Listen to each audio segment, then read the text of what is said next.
Assalamualaikum my dearest students. So today we will follow the day 4 और H4 का class work आज आपका है read and explain exercise BC page number 5। हम सबसे पहले क्या करेंगे, पेज नंबर 5 में एक्सरसाइज B और C को देखेंगे, ठीक है।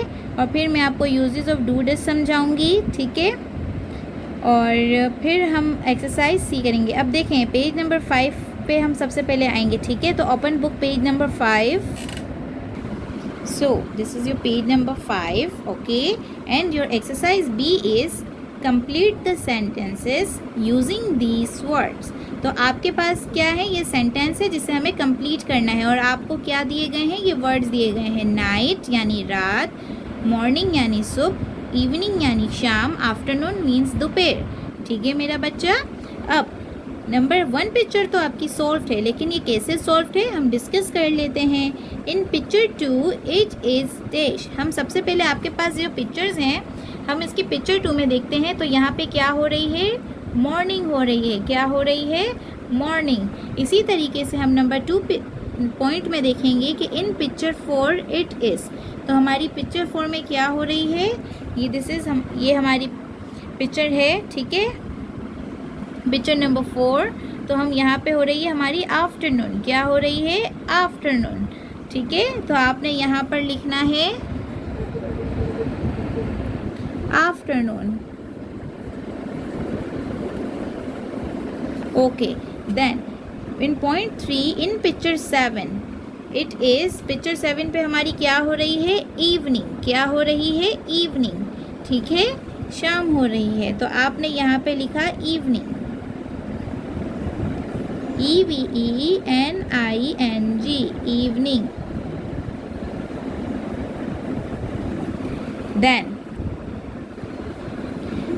इन पिक्चर 8 पे यहाँ पे क्या हो रही है, देखें ये किस किस्म का है मंजर, ठीक है। यहाँ पे हमारी हो रही है नाइट। तो आपने यहाँ पे लिखा नाइट,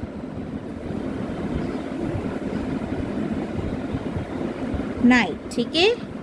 आपने ये एक्सरसाइज बी आपने बुक में सॉल्व कर ली। Now let's move exercise C, answer the question with short answers. तो ये जो एक्सरसाइज सी है ना बेटा, ये आपके मॉडल वर्क में मौजूद है, हैश नंबर 4 में। तो आप लोग आ जाइए मॉडल वर्क पर, ठीक है। आपको क्या करना है, ये एक्सरसाइज सी के 1 till 6 जो क्वेश्चन है ना, 1 till 6 क्वेश्चंस वो याद करने हैं, ठीक है। आप जब ये याद कर लें अपनी ट्यूटर को ट्यूशन की कॉपी में, रफ कॉपी में आप इसका टेस्ट दे दीजिएगा। जब आपका नेक्स्ट हैश होगा तो मैं आपका इसका रिव्यू भी लूँगी, ठीक है।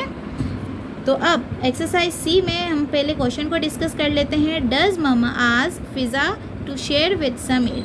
क्या ममा ने फिज़ा को कहा था कि आप शेयर करो समीर से? तो क्या कहा था, यस शी डज, ठीक है, ममा ने कहा था।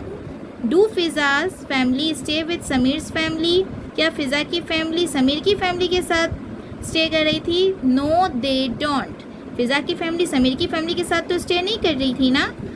Do Sameer's family stay with Fiza's family. Yes, Sameer की फैमिली फ़िज़ा की फैमिली के साथ स्टे कर रही थी। तो यहाँ पे हमने डू लिखा, yes they do. Does Sameer eat Fiza sweet. क्या समीर ने फ़िज़ा की स्वीट खाई थी? Yes he does. Does Fiza want drink her milk. क्या फ़िज़ा फ़िज़ा अपना जो मिल्क था ग्लास वो पीना चाहती है? यस शी डज, वो पीना चाहती है। Does Fiza feel happy when she goes to bed. क्या फ़िज़ा जब बेड पे गई तो वो खुश थी? नहीं थी ना, because Sameer's behaviour is not good with her ना। तो नो शी डज नॉट, ठीक है।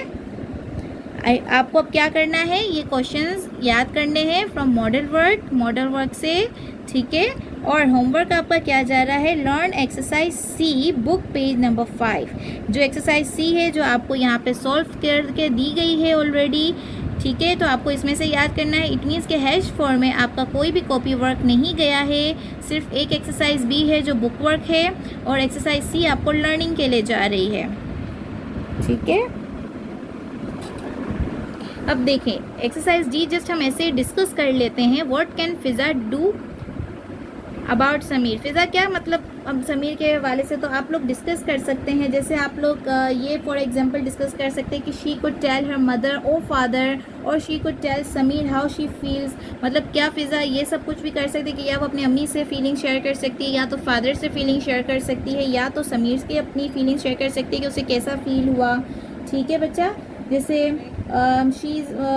आप लोग ये सब कुछ कर सकते हो कि what she can do about it, इसके बारे में वो फिज़ा क्या कर सकती है। ये जस्ट आपका डिस्कस है, तो आप अच्छी बात है ना, जितना इस टॉपिक से रिलेटेड आप अपने फैमिली से, मदर से, फादर से, सिबलिंग से आप डिस्कस करोगे तो आपका और भी आपको ये चैप्टर की स्टोरी और अच्छे से समझ आएगी। ओके, तो एक्सरसाइज बी आप कर लीजिएगा बुक में, एक्सरसाइज सी आपको लर्निंग करनी है from model work, and exercise D just आप डिस्कस कर लीजिएगा। अपना ख्याल रखिएगा, अल्लाह हाफिज़। जैसा कि आपको मैंने बताया uses of do does. Uses of do does का बच्चा स्ट्रक्चर जैसे आपने क्लास में पढ़ा होगा और आपको बताया भी होगा, प्रेजेंट इंडेफिनिट। ठीक है, प्रेजेंट इंडेफिनिट में हमारा जब स्ट्रक्चर नेगेटिव में आता है और इंट्रोगेटिव में आता है तो हम इसमें डू डज का यूज़ करते हैं। जैसे उसका फॉर्मूला सिंपल सा जैसे ये होगा, सब्जेक्ट डू या does, then we put not, then verb की फर्स्ट फॉर्म, देन ऑब्जेक्ट। ठीक है, जैसे सब्जेक्ट हमारे कौन से होते हैं, सब्जेक्ट हमारे होते हैं I, we, you, they, she, he, it, और कोई भी नाम, या तो समीर या तो अली। ठीक है, कोई भी नाम हो सकता है। This is called our subject. हमारे सब्जेक्ट इतने ही होते हैं। अब डू और डज, आई के साथ डू यूज़ होगा, वी के साथ डू यूज़ होगा, यू के साथ डू यूज़ होगा, दे के साथ डू यूज़ होगा, शी के साथ डज, ही के साथ डज, इट के साथ डज, समीर के साथ डज, अली के साथ डज। ठीक है, थर्ड पर्सन सिंगुलर जो भी होगा उसके साथ डज। ठीक है, और आई, वी, यू, दे के साथ डू होगा। अब हम अगर इसको सेंटेंस को कंप्लीट करते हैं, जैसे आई अगर मैं यूज़ करती हूँ तो I do not eat biryani. ठीक है, आप इस तरीके से अपना सेंटेंस कंप्लीट कर सकते हो। और अगर मैं शी यूज़ करती हूँ तो she does not eat biryani. Okay, तो यूजेस ऑफ डू डज समझ आ गया होगा आपको कि ये डू किसके साथ यूज़ होगा, डज किसके साथ यूज़ होगा। इसका स्ट्रक्चर तो और लंबा है, जिसे आप प्रेजेंट इंडेफिनिट में आप जाएंगे तो और अच्छे से आप और समझ सकेंगे, जो आपने क्लास 2 में बहुत अच्छे तरीके से भी ये समझा होगा। ठीक है, ये सिर्फ आपको मैंने समझाया है, ये कोई कॉपी वर्क नहीं है।